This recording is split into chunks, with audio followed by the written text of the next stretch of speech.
موضوع ہے قرآن شفا ہے. یہ بھی ریاست مدینہ کا ایک بہت بڑا تحفہ ہے جو اللہ پاک نے ہمیں کریم آقا صلی اللہ علیہ وسلم کے صدقے دیا.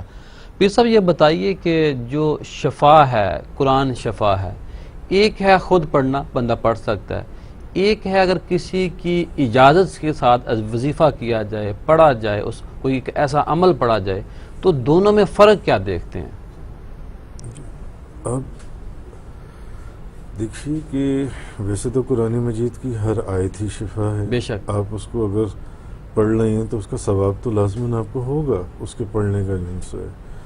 ہاں، جس مقصد کے لیے آپ وہ پڑھ رہے ہیں ہو سکتا ہے وہ مقصد اس میں نہ حل ہو، لیکن ثواب ضرور ہوگا، کیونکہ قرآن آپ پڑھ رہے ہیں، اللہ کا کلام پڑھ رہے ہیں. میں آپ کو ایک مثال دیتا ہوں کہ حضور سیرت کی کتابوں میں واقعہ موجود ہے کہ نبی پاک صلی اللہ علیہ وسلم نے ایک کافر کو کہا، میں مختصر عرض کر رہا ہوں، ایک کافر کو کہا کہ وہ سامنے ایک درخت ہے، جا کر اس کو کہو کہ تمہیں اللہ کے رسول بلاتی ہیں.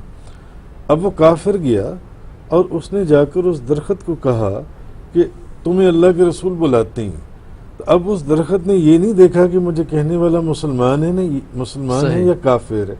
وہ زمین کو چیرتا ہوا نبی کریم صلی اللہ علیہ وسلم کی بارگاہ میں حاضر ہو گیا اور آ کر سلام عرض کیا. سبحان اللہ. اجازت کے بعد وہ کم از کم اس عمل کے کسی کامل سے یا کم از کم اس عمل کے عامل سے اس کی اجازت لے لی جائے، پھر ان کی بھی برکت اس کے اندر شامل ہو جاتی ہے.